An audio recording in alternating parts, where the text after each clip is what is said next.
네, 반갑습니다. 예, 국회의원 이정만입니다. 제가 이제 오늘 소개해드릴 내용은 의료용 대마에 대해서 이미 유엔에서도 이거는 좀 약초로서 되게 중요하기 때문에 이 물질이 활용될 수 있도록 재배 금지에서 배제된 그런 상태입니다. 그리고 우리나라 내부적으로도 의료계에서는 계속적인 어떤 연구가 필요하고 또 이와 관련된 질병을 앓고 있는 환자들은 그 필요성이 절실한 상황입니다. 그럼에도 불구하고 우리 대한민국의 식약청에서는 이 문제를 보다 국제적인 관점 또는 의료계적 관점에서 바라보지 않고 과거에 향정신성 그런 식물이라는 이유만으로 계속해서 금지를 하고 있기 때문에 이 의료용 대마에 대한 재배를 허용하고 이를 의료계에서 연구를 해서 치료제로 쓸 수 있도록 그런 권고를 하는 그런 기자회견을 오늘 갖게 된 것입니다. 오늘 기자회견을 구체적으로 하실 분들은 한국의료대마운동본부에서 이런 제반적인 문제를 또 같이 공통적으로 생각하시는 우리 종교계에 계신 목사님들, 또 의료계, 또 환자 이런 분들이 함께 모여서 하는 본부이고요. 이분들의 성명서를 낭독하는 곳으로 해서 우리 의료용 대마에 대한 재배를 허용을 촉구하는 기자회견을 갖도록 하겠습니다. 감사합니다.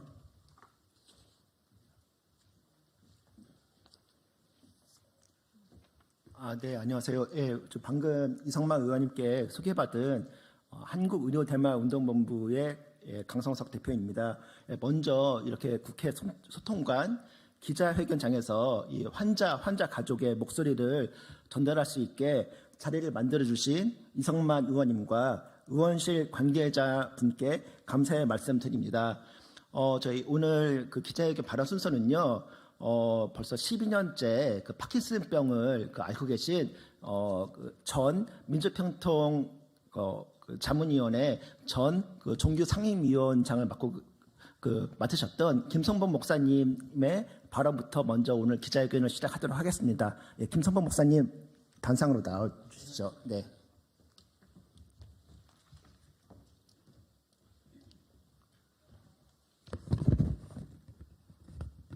소개받은 민주평화통일자문회의 19기 종교분과위원장 여기만 김성복입니다.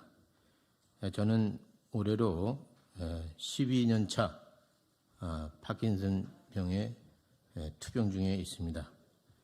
1983년 십정동 부흥촌의 샘토교회를 개척해서 36년간 목회의 길을 걸어왔습니다.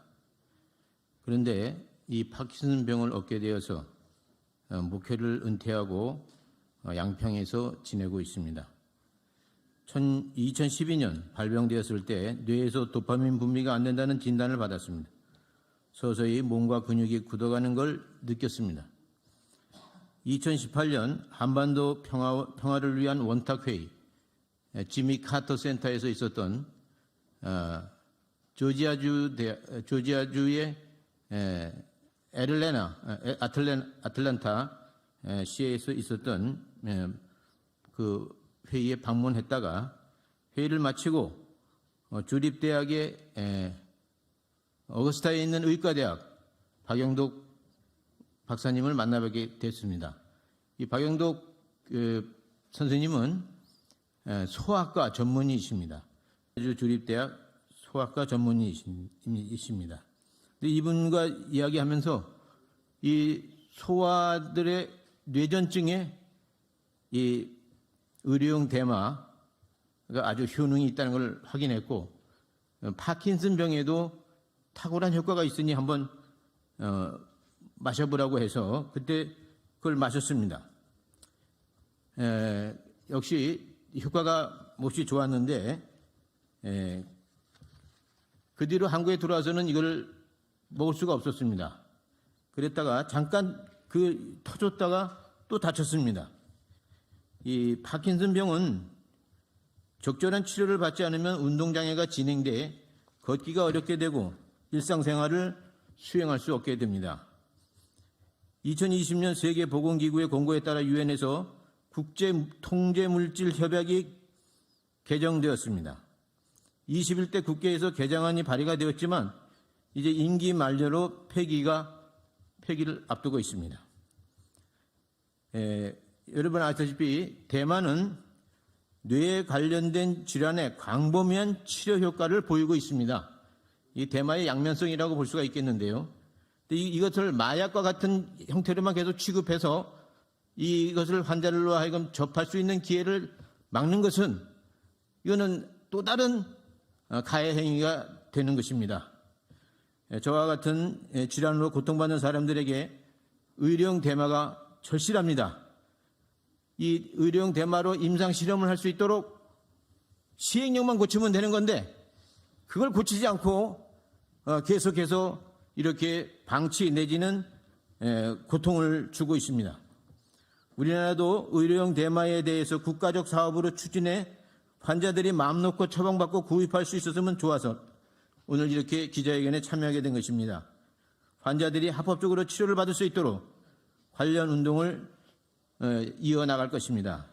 경청해 주셔서 고맙습니다. 감사합니다.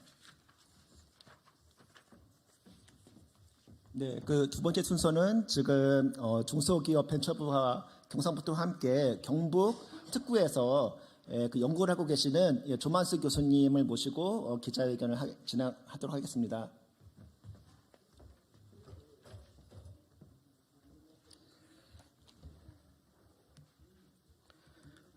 먼저 감기로 인해서 목소리가 좀 불편한 점 양해 부탁드리겠습니다.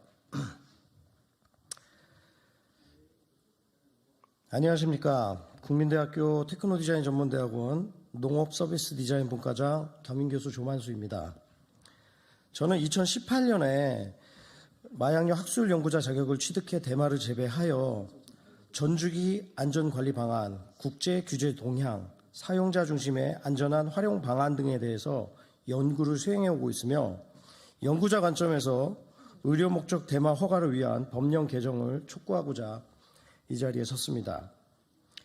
지난 2018년에 개최되었던 평창 동계올림픽이 대마 성분이 다시 허용된 올림픽이라는 사실을 알고 계십니까?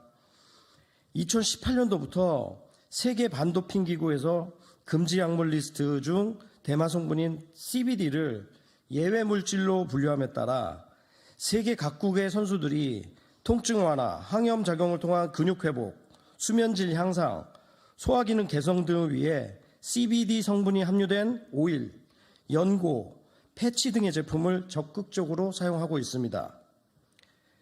그러나 CBD 성분은 대마에서 유래된 성분이기 때문에 국내에서는 마약류로 분류되어 우리나라 선수 및 국내에서 활동하는 해외 선수들에게는 사용이 금지되고 있습니다. 국제 스포츠 경기 규제 사항과 국내 규제 사항의 불일치로 인해 국내에서 활동하는 해외 선수가 치료 목적으로 CBD 성분 제품을 사용하였다가 퇴출, 추방당하는 사건이 발생하기도 하였으며 국내에서 활동하는 선수들이 받는 차별 및 불이익 해소에 따른 요구도 발생하고 있는 실정입니다. 이는 해외에서 활동하고 있는 유현진 선수, 김하성 선수들과 같은 분들도 마찬가지로 해당되는 상황입니다. 또한 해외에서 해당 국가의 합법적 처방을 허가받은 해외 입국자의 경우 CBD 성분 의약품을 상시 복용해야 하는 상황임에도 불구하고 국내에서는 필로폰, 엑스터시 등 고위험군 마약류와 동등한 처벌을 받기 때문에 국내 입국 및 장기 체류가 불가능한 문제도 발생하고 있습니다. 저희는 여러 연구를 통해 항염, 만성통증, 다발성 경화증, 메스꺼움 등의 효과가 있다라고 밝혀진 CBD 성분을 전 세계적으로 합법화되고 있는 추세를 보고 있습니다. 특히 아시아권에서는 마약류에 대한 규제 및 처벌이 엄격한 일본에서조차도 작년 12월에 CBD 성분 사용에 대한 법 개정안이 통과되어 올해부터 시행될 예정으로 CBD 성분이 포함된 의약품, 식품 등이 일본 내에서 활발히 유통될 것으로 전망되고 있습니다. 현재 전 세계 의료 목적 대마 시장의 규모는 연간 약 40조 원으로 2030년까지 연평균 성장률 20%를 기록할 것으로 예측됩니다. 이러한 추세에도 불구하고 국내에서는 여전히 마약류로 취급되어 산업화의 기회를 놓치고 있습니다. 최근 몇 년간 국민의 의식 속에서도 대마의 의료적 쓰임은 긍정적으로 받아들여지고 있습니다. 마약류만 이식으로 되던 대마 성분이 이제는 의학적 가치가 있는 성분으로 이해되고 있으며 대마 종자유 등 국내 수요도 꾸준히 증가하고 있습니다. 전 세계적으로 의료 목적의 대마에 대한 수요가 급증하고 있는 지금이 유엔 통제물질 협약 개정에 따라 국내 관계 법령을 적극적으로 개정해야 될 적기라고 생각합니다. 정부에서는 지난 4년간 대마 관련 연구 개발 사업에 이미 약 1,000억 원을 투입하였으며 산, 학, 연, 관에서는 다양한 연구를 수행하여 의미 있는 결과를 도출해냈습니다. 현재 학계와 중소벤처기업부, 과기부, 농림부, 식품의약품안전처, 대검찰청 등에서는 이미 관련 법령 개정이 됐을 시 시행해 나가야 될 준비를 하고 있는 단계이며 현재 시행되고 있는 경북 산업용 규제자유 특구 사업을 통해 재배부터 공급까지 전 주기에 대한 안전관리 측면도 검증되었습니다. 또한 선행 국가들의 경험을 토대로 긍정적인 측면을 극대화하고 부정적인 측면을 대비할 수 있는 준비도 충분히 되어 있다고 생각합니다. 이러한 대마 법령 개정은 국민의 건강권 보장, 신산업 발굴, 농민들의 소득 증대 및 세수 확보 등의 국가 발전과 국민 건강의 촉진에 기여할 수 있습니다. 의료 목적의 대마가 지니는 가치를 올바르게 이해하고 변화의 흐름에 적극적으로 대응하여 적절한 법령 개정을 추진할 것을 강력히 촉구하는 바입니다. 2024년 2월 2일 국민대학교 농업서비스 디자인 분과 조만수 교수 연구팀 이상입니다.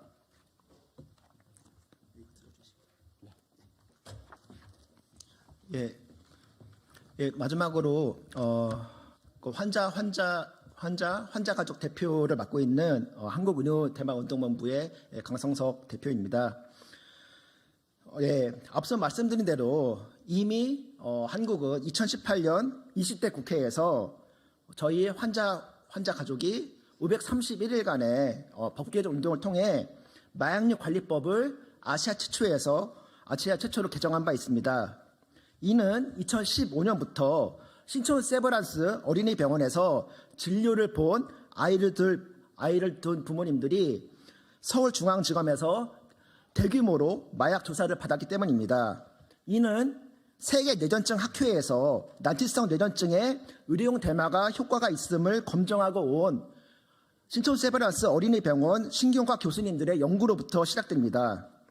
발작이 멈추지 않거나 고개를 가누지 못하던 아이들이 선생님의 제안으로 들여온 의료용 대마로 인해 뇌파가 안정되고 발작이 멈추고 부모님과 눈을 맞추는 일이 생겨났습니다. 하지만 주무부처인 식약처가 관계 법령을 바꾸지 않았기 때문에 어린이병원에 아픈 아이를 입원시킨 부모님들이 서울중앙지검에서 12시간의 조사를 받게 되는 일이 벌어지게 된 겁니다. 하지만 저희의 그 과학적 근거가 충분했길래 2018년 20대 국회에서 마약류 관리법은 95%의 찬성으로 국회에서 법 개정이 이루어졌습니다. 하지만 식약처는 한국에서는 아직 임상시험이 허용이 되지 않았다는 이유로 한국희귀필수의약품센터라는 특수약국에서만 대마성분 의약품을 공급할 수 있도록 시행령과 시행규칙을 제정을 하였습니다. 이는 한국에서 임상시험 자체를 허용하지 않았기에 제정한 아주 졸속스러운 시행령과 시행규칙이었습니다. 하지만 앞서 말씀드린 대로 2020년 유엔에서 유엔 국제통제물질협약이 개정이 되었기 때문에 이런 졸속적인 시행령과 시행규칙이 아니라 현행 마약류 관리법과 시행령과 시행규칙을 한 번에 개정할 수 있는 길이 열린 겁니다. 한국은 유엔 통제물질 국제협약에 가입되어 있는 다른 유엔 가입국가들처럼 이 협약을 국회에서 비준하고 국민들을 위해서 이 협약을 공포한 국가입니다. 하지만 지금 지난 21대 국회에서는 당연히 법안을 발의해야 할 식약처가 정부 입법조차 하지 않았고 그에 대하여 21대 국회에서 발의된 법안조차도 임기 만료로 폐기가 된 상황입니다. 미국, 캐나다, EU, 이스라엘 등은 자국민의 공화권을 위해 유엔 협약이 개정되기 이전에도 임상시험을 통해 과학적 증거를 충분히 마련하여 관련된 법을 이미 개정한 선진국들이 있습니다. 그리고 한국의 바로 옆 나라 일본도 지난 2023년 12월 후생노동성의 내각 발의로 인해 아시아 국가에서 또 처음으로 일본 국회에서 의료용 대마 법안이 또 통과된 바 있습니다. 21대 국회에서 임기 만료로 폐기한 것에 비해서는 일본은 또다시 한번 우리 한국과 더 빠르게 이 세계 경향에 발맞추어 정부와 국회가 나선 것입니다. 지금 우리 정부는 이미 주 유엔 대한민국 대표부를 통해 개정된 협약의 내용을 외교부를 통해서 국무회의를 통해서 각 18개 정부 부처에 이미 다 통보가 된 상황입니다. 이것을 의료용 대마, 이 대마라는 어감 때문인지 아니면 잘못된 주입식 교육 때문인지 정부가 먼저 바꾸지 않고 있습니다. 그리고 국회가 비준한 이 협약을 정부가 무시하는 것은 헌법 6조에 나와 있는 국회에서 비준한 조약은 국내법과 동일한 효력을 가진다는 이 내용을 정면으로 반하는 위헌적인 행위입니다. 여기 모인 환자 가족 그리고 전문가들은 다시 한번 이 국회 소통관 기자회견에서 다시 한번 이 국민들과 공무원분들 그리고 국민들께 다시 한번 호소합니다. 저희는 엄청나게 잘못된 요구를 하는 게 아닙니다. 국제법에 따라 유엔이 개정한 그 국제협약대로 이 한국 정부가 규정에 맞게 국내법을 개정해달라는 그 요구 하나뿐입니다. 아무쪼록 2024년 한국이 갈라파고스 국가가 되지 않고 이 국제협약에 따라 환자 가족의 건강권 그리고 관련 산업이 육성될 수 있도록 국회와 정부가 함께 좀 나서 주셨으면 합니다. 네, 시간이 이제 마무리되었고요. 네, 추가로 질문이나 있으시면 저희가 뒤쪽에 있으니까요. 뒤에서 질의응답을 받겠습니다. 네, 귀한 시간 주셔서 다시 한번 의원님께 다시 한번 감사의 말씀드립니다. 네, 감사합니다.